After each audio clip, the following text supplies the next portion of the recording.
ಓಂ ನಮೋ ವಾಲ್ಮೀಕಿಯೇ. ನಮಸ್ಕಾರ ಬಂಧುಗಳೇ. ನಾನು ನಿವೃತ್ತ ಪ್ರಾಧ್ಯಾಪಕ ಡಾಕ್ಟರ್ ಅರ್ಜುನ್ ಪಂಗನ್ನವರ್.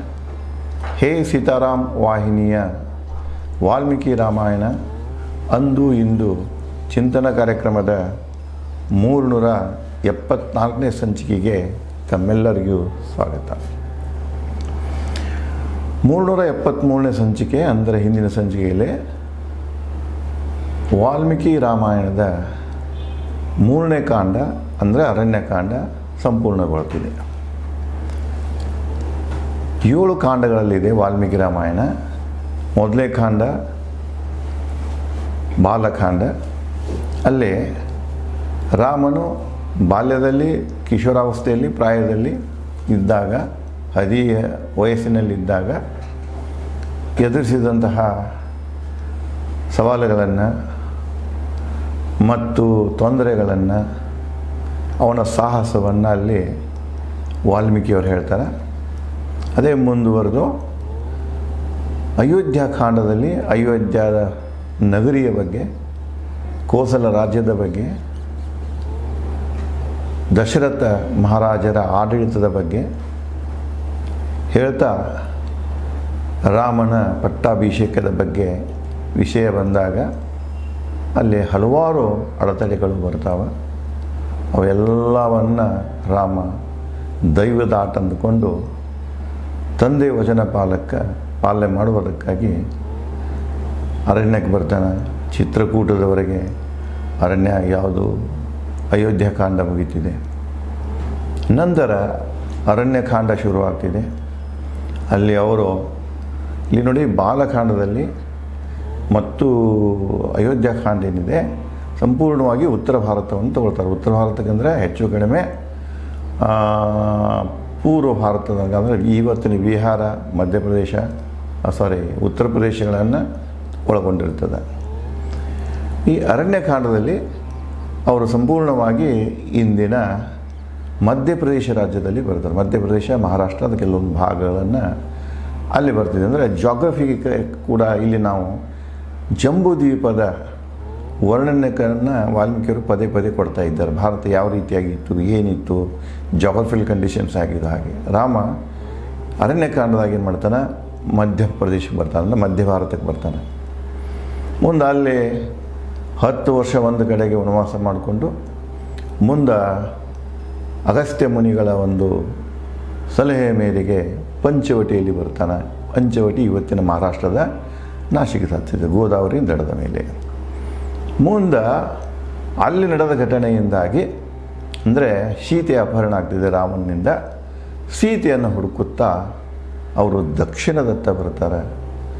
ಮುಂದೆ ಕವಂದ ಅವರಿಗೆ ಮಾರ್ಗದರ್ಶನ ಮಾಡ್ತಾನೆ.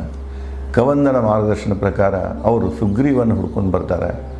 ಹುಡುಕ್ಲಿಕ್ಕೆ ಸಹಾಯ ಮಾಡೋ ಕಾಲಕ್ಕೆ ಅವರು ಬಂದು ಭೇಟಿ ಕೊಟ್ಟದ್ದು ಶಬರಿಯನ್ನು ಮತ್ತು ಕಿಷ್ಕಿಂದಕ್ಕೆ ಬಂದುಬಿಡ್ತಾರೆ.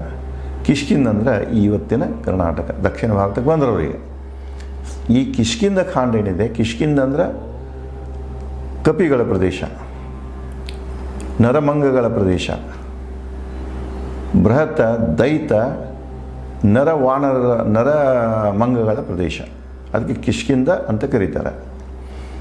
ಇನ್ನು ಕಿಷ್ಕಿಂದ ಈ ಕಾಂಡ ಬರುವಲ್ಲಿ ಇಲ್ಲಿ ರಾಮ ಎದುರಿಸಿದಂಥ ತೊಂದರೆಗಳೇನು, ಸವಾಲುಗಳೇನು, ಸಾಹಸಗಳೇನು, ಅದರ ಬಗ್ಗೆ ಅಲ್ಲದೆ ಇಲ್ಲಿ ಸಂಪೂರ್ಣವಾಗಿ ಹನುಮಂತನ ಪಾತ್ರದ ಬಗ್ಗೆ ಬರ್ತಿದೆ.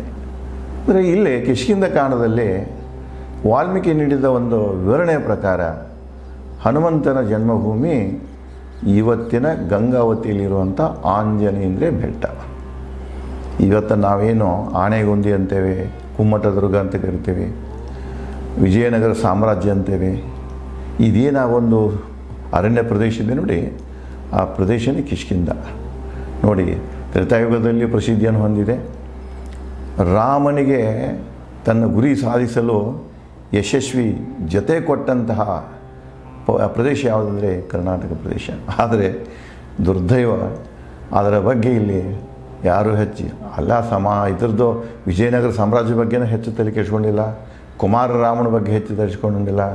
ಕುಮಾರರಾಮ ಮತ್ತು ವಿಜಯನಗರ ಇದ್ದದ್ದರಿಂದಾಗಿ ಇಲ್ಲಿ ಒಂದು ದೃಷ್ಟಿಯಿಂದ ಹೇಳಬೇಕಾದ್ರೆ ಹಿಂದೂ ಪರಂಪರೆ ಗಟ್ಟಿಯಾಗಿ ಉಳಿತು.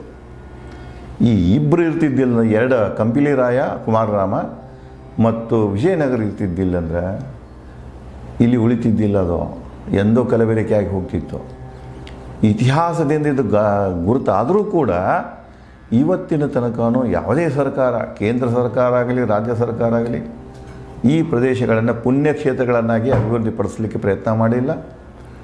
ಒಂದು ಪ್ರವಾಸಿ ಕೇಂದ್ರಗಳನ್ನಾಗಿ ಸಾಕಷ್ಟು ಅಭಿವೃದ್ಧಿಪಡಿಸ್ಬೇಕಂತಿಲ್ಲ, ಅವುಗಳನ್ನು ರಕ್ಷಣೆ ಮಾಡೋದು ಇಲ್ಲ. ಅದು ಸಿಕ್ಕಾಪಟ್ಟೆ ಹಾಳಾಗ್ತಾ ಇದ್ದಾರೆ. ಯಾರ್ಯಾರೋ ಈ ಅರಣ್ಯ ಕಳ್ಳರು ಇರ್ತಾರೆ ನೋಡ್ರಿ, ಕಳ್ಳರು, ಬಂಡಿಗಳ್ಳರು, ಭೂಮಿಗಳ್ಳರು, ಈ ಮಾಫಿಯಾಗಳೇನಿದಾವಲ್ಲ, ಈ ರಾಜಕೀಯ ಮಂದಿ ಏನಿದಲ್ಲ, ಹೊಲಸರು ರಾಜಕೀಯ ಜನ ಏನಿದೆಯಲ್ಲ, ಸ್ವಾರ್ಥ ದುಡ್ಡದು ಒಂದೇ ಸಲುವಾಗಿ ಏನು ಹಾಳು ಮಾಡ್ಕೊತ ಹೊಂಟ ರಾಜ್ಯ ಸಂಪತ್ತನ್ನು, ಈ ನಿಸರ್ಗ ಸಂಪತ್ತನ್ನು, ದೇಶ ಸಂಪತ್ತು ಅಂಥವ್ರ ಕೈಗೆ ಅದು ನಲಗ್ತಾ ಇದೆ.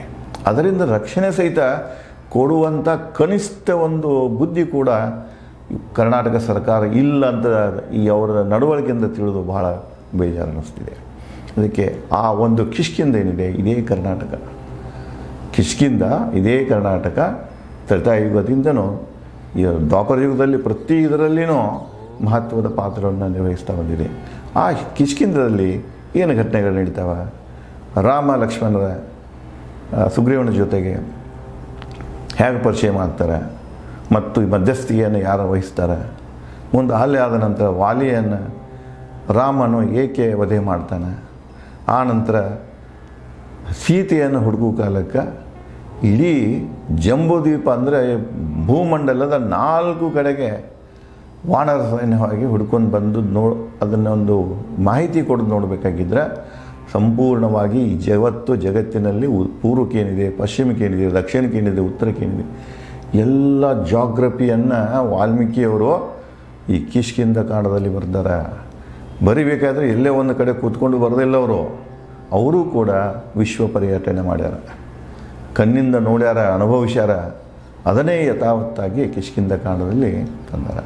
ಅದಕ್ಕೆ ಕಿಷ್ಕಿಂಧ ಕಾಂಡ ಎಲ್ಲಿಂದ ಶುರುವಾಗ್ತಿದೆ ಅಂದರೆ, ರಾಮ ಮತ್ತು ಲಕ್ಷ್ಮಣ ಶಬರಿ ಬರ್ತಾರೆ, ಅಲ್ಲಿಂದ ಅವಳು ಋಷಮುಖ ಪರ್ವತದ ದಾರಿ ಹೇಳ್ತಾಳೆ. ಋಷಮುಖ ಪರ್ವತಕ್ಕೆ ಬಂದುಬಿಡ್ತಾರೆ, ಅಲ್ಲಿ 4 ಜನ ವಾನರರು ಕೂತಿರ್ತಾರೆ. ಮುಂದೆ ಆ ಸಮಯದಲ್ಲಿ ನೋಡಿ ವಾಲ್ಮೀಕಿಯವರು ಎಷ್ಟು ಕರಾರುವಕ್ಕಾಗಿ ಸಮಯದ ಬಗ್ಗೆ ಪ್ರಜ್ಞೆ ಇದೆ ನೋಡಿ. ವರ್ಷದಲ್ಲಿ ಅವ್ರದ್ದೊಂದು ಕೋಷ್ಟಕ ಇದೆ, ಸಮಯದ ಕೋಷ್ಟಕ. 2 ಆಯನ ಕೂಡಿ ಒಂದು ಸಂವತ್ಸರ, ಒಂದು ವರ್ಷ ಅಂತ ಕರೀತಾರೆ. ಒಂದು ವರ್ಷನ 6 ಋತುಗಳಲ್ಲಿ ಮಾಡ್ತಾರೆ. ಆ ಋತುಗಳಲ್ಲಿ ಎಲ್ಲ ಋತುಗಳದ್ದ ಈಗ ಹಿಂದಿನ ಇದರಲ್ಲಿ ಏನು ಬರ್ತಿದೆ ಅಂದರೆ ಹೇಮಂತ ಋತು ಬರ್ತಿದೆ. ರಾಮ ಲಕ್ಷ್ಮಣ ಚಿತ್ರಕೂಟದಿಂದ ಯಾವುದು 10 ವರ್ಷ ವನವಾಸ ಮುಗಿಸ್ಕೊಂಡ ನಂತರ ಅಗಸ್ತ್ಯ ಮುನಿ ಹೇಳಿಕೆಯ ಮೇರೆಗೆ ಇದಕ್ಕೇನು ಬರ್ತದೆ, ಪಂಚವಟಿಗೆ ಏನು ಬರ್ತಾರಲ್ಲ, ಆವಾಗ ಹೇಮಂತ ಋತು ಶುರುವಾಗಿರ್ತದೆ. ಅಲ್ಲಿ ಹೇಮಂತ ಋತುವಿಂದ ವರ್ಣನೆ ಸಂಪೂರ್ಣವಾಗಿ ಕೊಟ್ಟರು. ವಾಲ್ಮೀಕಿಯವರ ರಾಮಾಯಣದಲ್ಲಿ 6 ಋತುಗಳದ ಅಗದಿ ವರ್ಣನೆ ಇದೆ. ಯಾವ ಋತುವಲ್ಲಿ ಯಾವ ಪ್ರಕಾರದ ಹೂವು, ಹಣ್ಣು, ಹಂಪಲ ಸಿಗ್ತದೆ ತಿನ್ನಲಿಕ್ಕೆ, ಭೂಮಿ ಹೇಗಿರ್ತದೆ, ವಾತಾವರಣ ಹೇಗಿರ್ತದೆ, ಮತ್ತು ಯಾವ ಚಟುವಟಿಕೆಗಳು ನಡೀತಾವೆ ಪ್ರಾಣಿ ಪಕ್ಷಿಗಳಲ್ಲಿ ಅನ್ನೋದನ್ನು ಕೂಡ ಬಹಳ ಸೂಕ್ಷ್ಮವಾಗಿ ಅದನ್ನು ತಿಳ್ಕೊಂಡು ಅವರು ಬರೆದಿದ್ದಾರೆ. ಇಲ್ಲಿ ರಾಮ ಲಕ್ಷ್ಮಣ ಇಲ್ಲಿ ಋಷಮುಖ ಪರ್ವತಕ್ಕೆ ಬಂದಾಗ, ಅಂದರೆ ಕಿಷ್ಕಿಂಧ ಪ್ರದೇಶಕ್ಕೆ ಬಂದಾಗ, ಆವಾಗ ಅಲ್ಲಿ ಯಾವುದಂದರೆ ಚೈತ್ರ ಅಂದರೆ ವಸಂತ ಋತು ಪ್ರಾರಂಭ ಆಗಿರ್ತದೆ. ಆ ವಸಂತ ಋತು ಪ್ರಾರಂಭ ಆದಾಗ ಏನು ಪಂಪಾ ಸರೋವರದ ಪ್ರದೇಶ ಏನು ಮಾಡ್ತಾರಲ್ಲ, ಅದು ಬಹಳ ಸುಂದರವಾಗಿ ಕಾಣಿಸ್ತಿರ್ತದೆ. ಅದರಿಂದಾಗಿ ಏನಾಗ್ತಿದೆ ಅಂದರೆ ರಾಮನಿಗೆ ಆ ಒಂದು ಸೌಂದರ್ಯದಲ್ಲಿ ಅವನ ಸೀತೆಯ ನೆನಪುಗಳು ಕಾಡಕ್ಕೆ ಹಿಡಿತಾವೆ.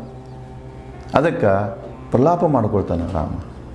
ಸೀತೆಯ ಒಂದು ಆಕೆಯ ಅನುಪಸ್ಥಿತಿಯನ್ನು ನೋಡಿಕೊಂಡು ಕಳ್ಕೊಂಡದ್ದು ಮಾಡಿಕೊಂಡು ನೆನೆಸಿಕೊಂಡು ಈ ಪ್ರಲಾಪ ಅನ್ನೋದು ಏನಿದೆಯಲ್ಲ, ನಾವು ನೋಡ್ತಾ ಇರ್ತೇವೆ. ಮುಪ್ಪಿನ ಷಡಕ್ಷರಿಯವರ ರಾಜಶೇಖರ ವಿಳಾಸದಾಗ ಚಂದ್ರಮತಿ ಪ್ರಲಾಪ ಬರ್ತಿದೆ.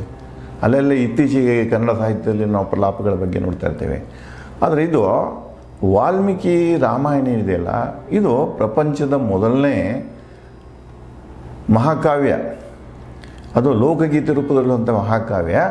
ಈ ಕಾವ್ಯದಲ್ಲಿ ಬಹಳಷ್ಟು ಕಡೆಗೆ ಈ ಪ್ರಲಾಪದ ಪ್ರಸ್ತಾವನೆ ಆಗ್ತಿದೆ. ಇಲ್ಲಿ ರಾಮ ಅಯೋಧ್ಯೆ ಬಿಡು ಕಾಲಕ್ಕೆ ಅವರ ತಾಯಿಯಾದಂಥ ಕೌಶಲ್ಯನ ಪ್ರಲಾಪ ಇದೆ. ದಶರಥನ ಪ್ರಲಾಪ ಇದೆ. ಮುಂದೆ ಹಾಗೆ ಬಂದಾಗ ಇಲ್ಲಿ ಮುಂದೆ ರಾಮನ ಪ್ರಲಾಪ, ಸೀತೆಯ ಪ್ರಲಾಪ, ಹೀಗೆ ಈ ಪ್ರಲಾಪದ ಒಂದು ಸಾಹಿತ್ಯ, ಪ್ರಲಾಪದ ಈ ಕವನ ಶೈಲಿ ಏನಿದೆಯಲ್ಲ, ಇದಕ್ಕೆ ಆದಿನೇ ಯಾವುದಂದರೆ ವಾಲ್ಮೀಕಿ ರಚಿಸಿದಂತಹ ಮಹಾಕಾವ್ಯ ರಾಮಾಯಣ. ಅದಕ್ಕೆ ಇಲ್ಲೇ ಕಿಷ್ಕಿಂಧಾಕಾಂಡ 67 ಸರ್ಗಗಳನ್ನು ಅಂದರೆ ಅಧ್ಯಯನಗಳನ್ನು ಒಳಗೊಂಡಿದೆ. ಒಟ್ಟು 2476 ಶ್ಲೋಕಗಳಿಂದ ತುಂಬಿದೆ. 67 ಅಧ್ಯಯನಗಳಲ್ಲಿ ಆಗಿದೆ. ಈ ಒಂದೊಂದು ಅಧ್ಯಯನವಾಗಿ ನಾವು ಇಲ್ಲಿ ನಿಮ್ಮ ಮುಂದೆ ಏನು ನಡೀತಾ ಇದೆ ಅಂತ ಹೇಳ್ತೇವೆ. ಮೊದಲೇ ಅಧ್ಯಯನ ಏನು ಬರ್ತಿದೆ ಅಂದರೆ ರಾಮನ ಪ್ರಲಾಪ ಬರ್ತಿದೆ. ಅವರು ಯಾವಾಗ ಇಲ್ಲಿ ಇದಕ್ಕೆ ಬರ್ತಾರಲ್ಲ, ಪಂಪಾ ಸರೋವರಕ್ಕೆ ಬರ್ತಾರೆ, ವೃಷಮುಖ ಪರ್ವತದ ವಾತಾವರಣದಲ್ಲಿ ಎಂಟ್ರಿ ಆಗ್ತಾರೆ.